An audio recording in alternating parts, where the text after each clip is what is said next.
விழுப்புரம் மாவட்டத்தை சேர்ந்த சிவகுமார் அப்படிங்கிற சிறுவனுக்கு அவன் ஸ்கூல் போற நேரங்களை தவிர மற்ற நேரங்கள்ல இந்த ஊருக்கு பக்கத்துல இருக்கிற ஒரு காட்டு பகுதியில போய் முயல் பிடிக்கிறதுனா ரொம்ப பிடிக்கும். முயல் வேட்டை. இவன் அவனுடைய நண்பர்களோட சேர்ந்து அடிக்கடி முயல் வேட்டைக்கு போவான். வரும்பொழுது தவறாம முயலையும் கொண்டு வருவான்.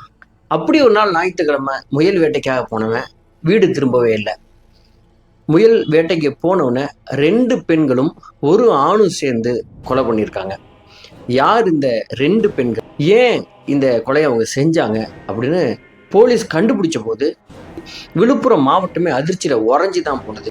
ஏன்னா இந்த சிறுவனுடைய கொலைக்கு பின்னாடி நரபலி கூட்டம் இருக்கலாம் அப்படிங்கிற பலத்த சந்தேகம் ஏற்பட்டுச்சுது போலீஸ்க்கு.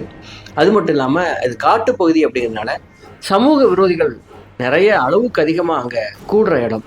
அவங்கனால இவன் கொல்லப்பட்டிருக்கலாமா அப்படி பலவிதமான சந்தேகங்கள் ஊர் மக்கள்கிட்டையும் போலீஸ்டையும். இது ரொம்ப ரொம்ப வித்தியாசமான ஒரு கேஸ் மட்டும் இல்ல, குடும்பங்கள்ல இருக்கிற எல்லாருமே கண்டிப்பா பார்க்க வேண்டிய ஒரு கேஸ்.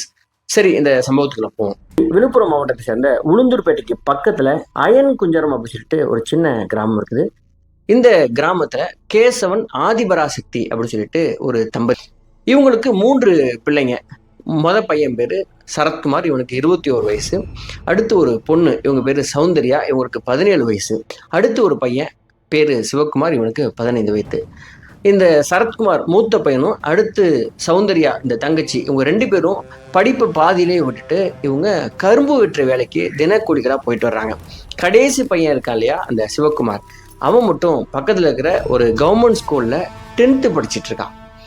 இந்த சிவகுமாருக்கு என்ன ஹாபி அப்படின்னா, அவன் ஸ்கூல் முடிஞ்ச உடனே முயல் வேட்டைக்காக எங்க ஊர்ல இருந்து 2 கிலோமீட்டர் பக்கத்துல காப்பு காடு அப்படின்னு சொல்லிட்டு அடர்ந்த வனப்பகுதி இருக்கு. அங்க போய் அடிக்கடி முயல் வேட்டைக்கு போவான், உடும்பு வேட்டைக்கு போவான். அவனுக்கு ரொம்ப ரொம்ப அது பிடித்தமான ஒரு வேலை. இவங்களுடைய அப்பா கேசவன் இருக்காருல்ல, அவரு சமீபத்துலதான் சம்பாதிக்கிறதுக்காக சவுதிக்கு போயிருக்கிறார். ஏன்னா பையன் கரும்பு வெட்டுறதுக்காக போறான், பொண்ணுக்கு கல்யாணம் பண்ணணும், இது பத்தாது நமக்கு அப்படின்னு சொல்லிட்டு ஒரு 55 வயதுல ஒரு ஆண் ஃபாரினுக்கு போய் சம்பாதிக்க வேண்டிய நிர்பந்தத்தோட அங்க போயிருக்காரு. இவங்க அம்மா ஆதிபராசக்தி தான் இந்த குடும்பத்தை நடத்திட்டு இருந்திருக்காங்க. 3 பிள்ளைங்க. இந்த குடும்பம் ரொம்ப நல்ல குடும்பம், ரொம்ப நல்லா போயிட்டே இருந்திருக்குது. ஜூலை 28 வரைக்கும். ஜூலை 28 அன்னைக்கு ஞாயிற்றுக்கிழமை 2019. ஞாயிற்றுக்கிழமை அப்படிங்கிறனால காலையிலேருந்து விளையாடிட்டு இருந்த இந்த சிவகுமார் மதியம் 3:30 மணிக்கு சாப்பிட்டதுக்கு அப்புறம் நான் போய் காப்பு காட்டில் போய் முயல் பிடிச்சிட்டு வரேன் அப்படின்னு சொல்லி போயிருக்கிறான். எப்போதுமே போய் 2-3 மணி நேரத்தில் 6 மணிக்குள்ளே திரும்பி வந்துடுவான். எப்பவுமே காட்டுப்பகுதியில் சீக்கிரமாக இருட்டிடும் அப்படின்னால 6 மணிக்கெல்லாம் வீடு திரும்புகிறவன் அன்னைக்கு வீடு திரும்பலை. பயத்தில் உறைஞ்சி போயிருக்கிறாங்க. அவங்க அம்மா அன்னைக்கு வெளியூர் போயிருக்கிறாங்க. வீட்டில் இருந்த அந்த அண்ணன் சரத்குமார், அதுக்கப்புறம் தங்கச்சி சௌந்தர்யா, இன்னும் சொந்தக்காரங்க எல்லாருமே இவனை தேட ஆரம்பித்தோடனே இந்த பையன் அண்ணன் சொல்லியிருக்கான், தம்பி முயல் வேட்டைக்கு போனான் அப்படின்னு. ஊர்க்காரங்கெல்லாம் சேர்ந்து அதுக்குள்ளே அம்மாவும் வெளியூர்லேருந்து வந்துடுறாங்க. எல்லாருமே இந்த காட்டுக்குள்ளே போய் தேட ஆரம்பிக்கிறாங்க. 8, 9, 10 ஆகுது. இதுக்கப்புறம் காட்டுக்குள்ளே நம்ம இருந்து தேடுறது ரொம்ப கஷ்டம். அதனால நம்ம இப்போ போயிடுவோம், காலையில் வெளிச்சம் வந்ததுக்கப்புறம் போய் தேடுவோம் அப்படின்னு சொல்லி சொந்தக்காரங்க எல்லாருமே சொல்ல ஆரம்பிக்கிறாங்க. ஏன்னா காட்டுப்பகுதியில் வெளிச்சமே சுத்தமாக இருக்காது, இருக்கிறது ஆபத்து, பாம்புகள், சின்ன சின்ன விலங்குகள்லாம் இருக்கும். அப்படின்னால போயிடலாம் அப்படின்னு சொல்லும் பொழுது ஒருத்தருடைய கண்ணில் மட்டும் ஒரு புதர் பகுதியில் ஏதோ ஒன்று கிடக்கிற மாதிரி இருக்கு. இந்த அண்ணன் சரத்குமாருடைய கண்ணில் தான் அது படுது. நெருங்கி போய் பார்க்குறான் அண்ணன். பார்க்கும்பொழுது தான் தெரியுது, அப்படியே குப்புற விழுந்து கிடக்கிறான் தம்பி சிவகுமார். சிவகுமாரை பிரட்டி போட்டா உடம்புல உயிர் இல்லை. அவன் கொலை பண்ணி கிடக்கிற அந்த முறையை பார்த்தா எல்லாருமே அதிர்ச்சியில் உறைஞ்சி போகிறாங்க. என்னன்னா, அவனுடைய கழுத்துல ஒரே வெட்டு, கழுத்தை மட்டும் அறுபட்டு போய் கிடக்குது. அந்த இடத்துல ரத்தம் குளம் போல அப்படியே தேங்கி கிடக்குது. இதை பார்த்த அவங்க அம்மா, 2 பிள்ளைங்க, ஊர்க்காரங்க எல்லாருமே கதறி அழ ஆரம்பிக்கிறாங்க. உடனடியாக போலீஸ்க்கு தகவல் சொல்லப்படுது. உளுந்தூர்பேட்டை எஸ்பி ஜெயக்குமார் தலைமையில் அவங்க ஒரு தனிப்படை அமைத்து உடனடியாக போலீஸ் டீம் இங்கே வர்றாங்க. இந்த பாடியை கைப்பற்றி உடனடியாக அட்டாப்சிக்கு அனுப்பிச்சிடுறாங்க. இந்த விஷயம் அந்த ஊர் ஃபுல்லாக பரவுது. அந்த ஊர்க்காரங்கெல்லாம் திரண்டு இந்த காட்டுப்பகுதிக்கு காலையில் வர ஆரம்பிக்கிறாங்க. இந்த இடத்த அவங்க பார்க்கும்போதும் இந்த பாடியில் இருந்த அந்த மார்க்கெல்லாம் பார்த்தோன்னே அவங்க பலவிதமான பேச்சுகள் அவங்களுக்குள்ள இருக்குது. என்னன்னா, இது நரபலியாக இருக்கிறதுக்கு வாய்ப்பு இருக்கு. ஏன்னா நரபலி கொடுக்குறவங்க இந்த மாதிரி காட்டுப்பகுதியை வச்சு தான் கொடுப்பாங்க. இந்த பையனை நரபலி கொடுத்துட்டாங்க அப்படிங்கிற மாதிரி அவங்க பேசுறாங்க. ஆனால் இன்னொரு கூட்டம் என்ன சொல்லுதுன்னா, இது நரபலியாக இருக்கிறதுக்கு வாய்ப்பு இல்லை. ஏன்னா நரபலின்னா மற்ற செட்டப்லாம் இருக்கணும். இந்த செட்டப்லாம் இல்லாதனால இது நரபலியாக இருக்கிறது வாய்ப்பு இல்லை. ஆனால் இன்னொரு காரணம் இருக்கிறதுக்கு வாய்ப்பு இருக்குது. என்னென்னா, இந்த பகுதியில் கள்ளக்காதலர்கள், லவ்வர்ஸ்லாம் அடிக்கடி வந்து இங்கே இருப்பாங்க. அது மட்டும் இல்லாமல் சமூக விரோதிகள், கஞ்சா கடத்துறவங்க, இந்த மாதிரி போதைப் பொருள் கடத்துறவங்கலாம் அந்த காட்டு பகுதியில் வந்து பிஸ்னஸை வந்து காட்டுக்குள்ளே வச்சு செஞ்சுக்கிறது வழக்கம். அதனால் அவங்கள இவன் வந்து பார்த்துருக்கலாம். இவன் பார்த்துட்டானே அப்படின்னு சொல்லிட்டு அவங்க கழுத்து அறுத்து போட்டு போயிருக்கலாம் அப்படின்னு சொல்லிட்டு 2 குரூப்பும் பேச ஆரம்பிக்கிறாங்க. இப்படி பேசிட்டு இருக்கும்போது தனிப்படையிலிருந்து மோப்ப நாய் வரவேற்கப்படுது. அந்த நாய் பேரு ராக்கி. அந்த நாய் அந்த பாடி கடந்த இடத்துல வந்து பார்த்துட்டு அங்கிருந்துட்டு வேகமா ஓட ஆரம்பிக்குது. போலீஸ் எல்லாம் ஃபாலோ பண்றாங்க. தெருவுக்குள்ள போய் ஒரு வீட்டுக்கு முன்னாடி நிக்குது. கரெக்டா அந்த வீட்டுக்குள்ள போய் போலீஸ்லாம் அந்த வீட்டுக்குள்ள ஏதாவது எவிடன்ஸ் இருக்குமா அப்படின்னு சொல்லி தேட ஆரம்பிக்கிறாங்க. ஒரு எவிடன்ஸ் கூட இல்லை. ஆனா போலீஸ்க்கு ஏன் இந்த நாய் இங்கே வந்து நிக்குது அப்படின்னு பலத்த சந்தேகம். அதை வெளியில காட்டிக்காம அந்த வீட்டில் இருக்கிற 8 பேரையும் அவங்க சந்தேக வளையத்துக்குள்ள கொண்டு வர்றாங்க. அந்த வீட்டில் இருந்த பாலாயி அப்படிங்கிற பாட்டி உட்பட. அப்படி 8 பேரையும் அவங்க கண்காணிக்க ஆரம்பிச்சதுல அந்த வீட்டில் இருந்த ஒருத்தன் மேல மட்டும் அவங்களுக்கு ரொம்ப சந்தேகம் வருது. ஏன்னா அவனுடைய நடவடிக்கைகள் ரொம்ப வித்தியாசமா இருக்கே அப்படின்னு சொல்லிட்டு போலீஸ் அவனை கண்காணிக்க ஆரம்பிக்கிறாங்க. அப்படி கண்காணிச்சதுல அந்த கண்காணிக்கப்பட்ட பையன் பேர் என்ன தெரியுமா? அவன் தான் சரத்குமார். இந்த சரத்குமார் யாரு தெரியுமா? இந்த செத்து போனால சிவகுமார், அவனுடைய சொந்த அண்ணன், 21 வயசு. இந்த பையனை சந்தேகப்பட்ட போலீஸ் உடனடியா அவனை போலீஸ் ஸ்டேஷன் அழைச்சிட்டு போயிட்டு அவனை விசாரிக்க ஆரம்பிக்கிறாங்க. அன்னைக்கு என்ன நடந்தது, நீ எங்க இருந்த அப்படிலாம் விசாரிக்கும் பொழுதுதான் இவன் சில உண்மைகளை ஆட்டோமேட்டிக்கா போலீஸ் விசாரணையில சொல்ல ஆரம்பிக்கிறான். இவன் என்ன சொல்றான் அப்படின்னா, சமீபத்துல அவங்க அப்பா ஃபாரின் போனதுக்கு அப்புறம் வீட்டுல இவன் மட்டும்தான் ஒரே ஆம்பளை. அதனால கொஞ்சம் இவன் டாமினேட் பண்ண ஆரம்பிச்சிருக்கான். அப்படிப்பட்ட சூழல்ல இதுக்கு முன்னாடியே இவனுக்கும் இவங்க வீட்டுக்கு அருகிலே இருந்த இவனுடைய சொந்த சித்தப்பா அல்லிமுத்து, அவனுடைய ஒய்ஃப் பேரு புஷ்பா, இவங்களுக்கு 30 வயசு. சில வருடங்களுக்கு முன்னாடி இவன் என்ன பண்ணியிருக்கான்னா, இந்த புஷ்பா கூட இவன் பாலியல் ரீதியா அந்த புஷ்பாவை பார்க்க ஆரம்பிச்சிருக்கான், அணுக ஆரம்பிச்சிருக்கான்.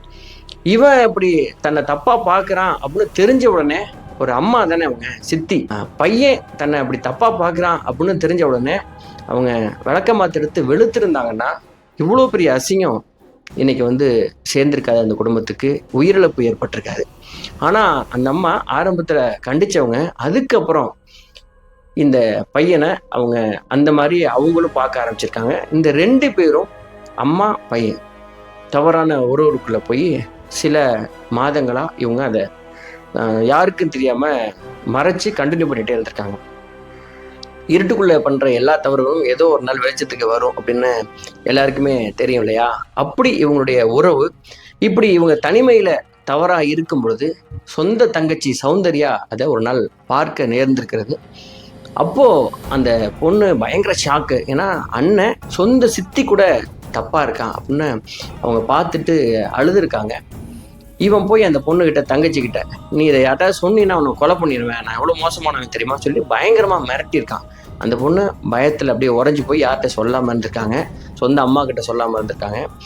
கொஞ்ச நாள்ல இவன் என்ன பண்ணியிருக்கான்னா, இது தங்கச்சி யார்ட்டையும் சொல்லலை அப்படின்னு அவனுக்கு தைரியம் கொடுத்த உடனே தான் வந்து சித்திக்கிட்ட அப்ரோச் பண்ண மாதிரியே சொந்த தங்கச்சி கிட்ட எவ்வளோ கேவலமானவனா இருந்திருக்கா பாருங்க. ஒருத்தனுடைய மனநிலை எவ்வளோ கேவலமா இருந்திருக்கு பாருங்க. ரொம்ப பான் அடிக்ட்னு வேற சொல்றாங்க. இவனுடைய செல்ஃபோனில் ரொம்ப தவறான விஷயங்களை அடிக்கடி பார்த்துக்கிட்டே இருக்கிற நபர் அப்படிங்கிறதுனால தான் சித்திக்கிட்ட பண்ண அதே கேவலத்தை தங்கச்சிக்கிட்டையும் அப்ரோச் பண்ணியிருக்கான். தங்கச்சி 18 வயசு பொண்ணு. அந்த தங்கச்சிக்கு இது என்னுடைய அண்ணன் அப்படின்னு அந்த பொண்ணால் ஏன் தவிர்க்க முடியல அப்படிங்கிறது தெரியல. ஒரு சூழலில் இந்த தங்கச்சி கூடயும் இவன் தவறான ரிலேஷன்ஷிப்பை ஏற்படுத்திக்கிட்டான். இது சில மாதங்களாக தொடருது. ஒரு பக்கம் சொந்த சித்தி, இன்னொரு பக்கம் சொந்த தங்கச்சி, கூட பிறந்த தங்கச்சி, இப்படி இந்த 3 பேருக்குள்ளேயே தகாத உறவு தொடர்ந்துகிட்டே இருந்திருக்குது. யாருக்குமே தெரியாம இதை மறைச்சு இந்த 3 பேருமே இதை தொடர்ந்துகிட்டே இருந்திருக்காங்க.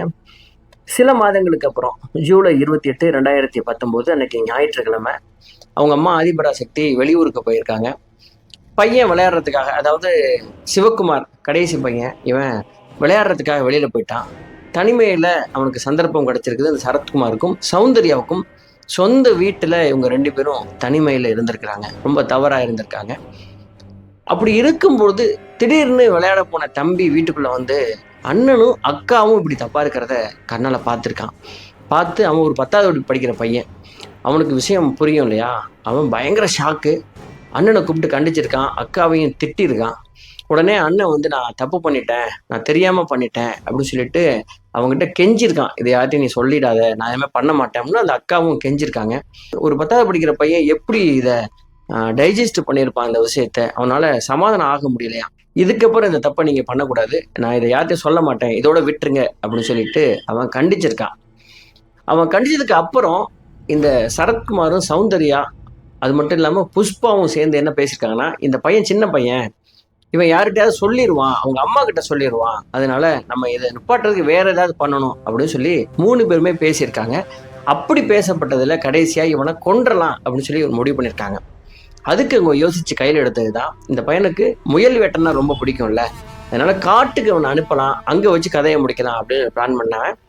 இந்த சரத்குமார் தன்னுடைய தம்பியை சிவகுமார் கூப்பிட்டு, தம்பி நீ இன்னைக்கு ஞாயிற்றுக்கிழமைங்கிறதுனால நம்ம காட்டில் போயிட்டு முயல் பிடிச்சிட்டு வருவோம், நம்ம நடந்த எல்லாத்தையும் மறந்துடுவோம், இதுக்கப்புறம் எல்லாமே ஃப்ரெஷ்ஷாக ஆரம்பிக்கலாம் அப்படின்னு சொல்லிட்டு தம்பி அழைச்சிக்கிட்டு காட்டுக்கு போயிருக்கான். இன்னொரு பக்கம் தன்னுடைய தங்கச்சியையும் சித்தியையும் யாருக்கும் தெரியாமல் நீங்கள் காட்டுக்கு வந்துருங்க அப்படின்னு சொல்லிட்டு இவன் அழைச்சிட்டு போயிருக்கான். தம்பியும் எல்லாத்தையும் மறந்துட்டு நம்பி கூட போயிருக்கான். ஒரு குகை மாதிரி இருக்கிற இடத்துக்கு பக்கத்தில் போனோடனே இந்த அண்ணன் சொல்லியிருக்கான், அங்கே முயல் போகிற மாதிரி இருக்கு, இந்த இடத்துல கண்ணி வைக்கணும்டா, நீ கண்ணி கட்டுறா தம்பி அப்படின்னு சொல்லியிருக்கான். அண்ணன் பேச்சை நம்பி உட்காந்து கண்ணி கட்ட ஆரம்பிச்சிருக்கான் தம்பி சிவகுமார். பின்னாடி வந்த சரத்குமார் கையில் இருந்த ஒரு கரும்பு வெட்டுற சின்ன கத்தினால தம்பியோட கழுத்தை அப்படியே ஒரே அறுத்திருக்கான். தம்பி துடிச்சுட்டு போய் அங்கேருந்து எப்படியா தப்பிச்சிடலாம் அப்படின்னு முயற்சி பண்ணா, ஒரு பக்கம் காலை சொந்த சித்தி புஷ்பா, இன்னொரு பக்கம் இவனுடைய காலை தான் கூட பிறந்த அக்கா சௌந்தர்யாவும் பிடிச்சுக்கிட்டாங்களாம். அப்படியே துடிச்சு ரத்தம் முழுவதும் வெளியேறி அப்படியே இறந்து போயிருக்கான். இவனை தூக்கி புதரில் போட்டு எதுவுமே தெரியாத மாதிரி 3 பேரும் வீட்டுக்கு வந்திருக்காங்க. வீட்டுக்கு வந்ததுக்கப்புறம் சாயங்காலம் 6 மணிக்கு அம்மா வந்ததும், எங்கே சிவகுமாரை காணா அப்படின்னு சொல்லி அம்மா கேட்டதும், அம்மா இந்த மாதிரி முயல் வேட்டைக்கு போனா இன்னும் வரல அப்படின்னு சொல்லியிருக்காங்க. இப்போது எல்லாருமே தேடி காட்டுக்கு போனதும், காட்டுக்குள்ளே போய் யாருமே கண்டுபிடிக்க முடியல அப்படின்னு புதரில் கிடக்குறான் தம்பி அப்படின்னு சொல்லிட்டு இதே சரத்குமார் தான் சொல்லியிருக்கான். அதுக்கப்புறம் மோப்பனாய் இதை கண்டுபிடிச்சி இவங்க வீடு வரைக்கும் வந்ததும் இவனுடைய நடவடிக்கைகளை ஒரு பயம் தெரிஞ்சிருக்கு. அந்த பயத்தின் அடிப்படையில் தான் போலீஸ் கண்டுபிடிச்சி இந்த 3 பேரையும் அரெஸ்ட் பண்ணி இப்போது இவங்க ஜெயிலில் இருக்காங்க. இந்த கேஸ் நடந்துட்டு இருக்குது. இந்த கேஸில் இன்னும் தீர்ப்பு வரல. இந்த கிரைம் கேஸ்லேருந்து நாம் படிக்க வேண்டிய பாடம் என்ன அப்படின்னா, இந்த பையன் சரத்குமார் ஒரு பான் அடிக்டில் இருந்திருக்கான். அடிக்கடி இந்த மாதிரி பான் பார்த்து முறையற்ற உறவுக்குள்ளே போயிருக்கான். இந்த குற்றத்தை எந்த இடத்துல இந்த குற்றத்தை தவிர்க்கப்பட்டிருக்கலாம் அப்படின்னு எனக்கு தோணுதுன்னா, முறையாக அவன் சித்திக்கிட்ட அப்ரோச் பண்ணும்போதே அந்த சித்தி பலார்னு இவன் கன்னத்தில் அரைஞ்சோ இல்லை அவங்க அம்மா கிட்ட சொல்லியோ இதை தடுத்திருந்தா அந்த பையன் ஒருவேளை திருந்ததுக்கான வாய்ப்பு கிடைச்சிருக்கும். இன்னொரு பையனுடைய உயிர் அநியாயமாக போயிருக்காது. மற்ற 2 பேரும் ஜெயிலுக்கு போயிருக்க மாட்டாங்க, இன்னைக்கு அசிங்கப்பட்டிருக்க மாட்டாங்க.